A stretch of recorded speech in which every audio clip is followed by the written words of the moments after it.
Assalamualaikum warahmatullahi wabarakatuh. Kami dari kelompok 5 akan menyampaikan materi mengenai sistem panca indera. Simak videonya sampai habis ya. Yang pertama yaitu indera pengecap atau biasa disebut dengan lidah. Indera pengecap terdapat pada papil-papil lidah. Kuncup pengecap adalah reseptor dari serabut saraf pengecap. Menurut fungsinya, ada 4 macam kuncup pengecap, yaitu untuk mengecap rasa manis pada ujung lidah, rasa asin dan asam pada tepi dan ujung lidah, dan pahit pada pangkal lidah. Lidah adalah kumpulan otot rangka pada bagian mulut yang dapat membantu pencernaan makanan dengan mengunyah dan menelan. Lidah dikenal sebagai indera pengecap yang banyak memiliki struktur tunas pengecap. Lidah itu dapat merasakan 4 macam rasa, yaitu manis yang terdapat pada ujung lidah, asin dan asam pada pinggir lidah, dan pahit di pangkal lidah. Pada ujung-ujung pengecap ini terdapat rambut atau ujung syaraf halus yang disebut mikrofili. Nah, syaraf inilah yang nantinya akan menghantarkan suatu rasa makanan ke otak. Yang kedua ada indera penciuman atau biasa disebut hidung. Hidung adalah indera yang kita gunakan untuk mengenali lingkungan sekitar atau aroma. Ujung-ujung saraf yang berfungsi sebagai reseptor dalam indera pembau terletak dalam membran pembawa permukaan atau koncang nasalis inferior dan pada bagian atas atau septum. Mekanisme indera penciuman atau pembau.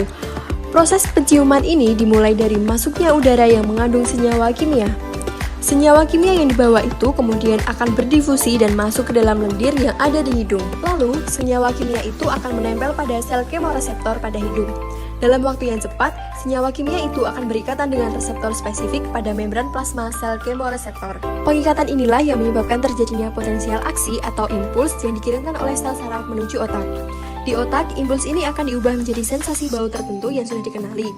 FYI, otak manusia mampu membedakan ribuan jenis bau berbeda loh. Setiap proses itu akan terjadi dengan cepat, sehingga saat ada aroma yang tercium, teman-teman bisa mengenalinya dengan cepat. Yang ketiga, indera penglihatan.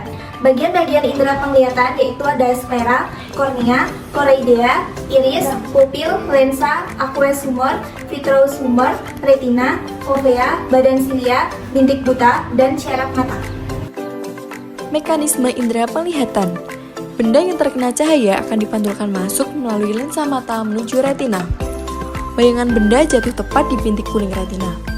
Rangsangan cahaya yang diterima retina akan diteruskan oleh syaraf penglihatan ke pusat penglihatan di otak untuk diterjemahkan sehingga timbullah lukisan atau bentuk benda.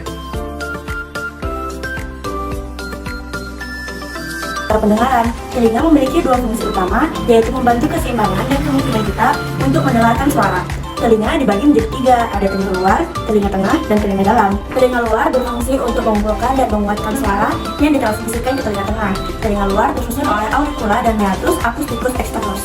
Telinga tengah berfungsi untuk konduksi suara dari tulang melalui transparansi gelombang suara dalam udara yang dikumpulkan oleh auricula dan cairan telinga dalam. Telinga tengah terdiri dari membran timpani, osikula, saluran pendengaran. Lalu ada telinga dalam. Telinga dalam terdiri dari labirin membran musa yang terputus di dalam labirin ossius. Labirin tulang terbagi menjadi vestibulum, 3 kanalis semicircularis, dan fovea. Mekanisme indera pendengaran. Proses mendengar diawali dengan suara yang ada di sekitar berupa getaran atau gelombang yang ditangkap oleh telinga bagian luar. Kemudian, getaran ini diteruskan ke saluran telinga sehingga menggetarkan gedang telinga. Ketika gedang telinga bergetar, getarannya akan diteruskan ke tulang pendengaran dan disalurkan ke otak. 5. Indera peraba atau kulit. Kulit merupakan salah satu dari indera pada manusia, yaitu sebagai indera peraba.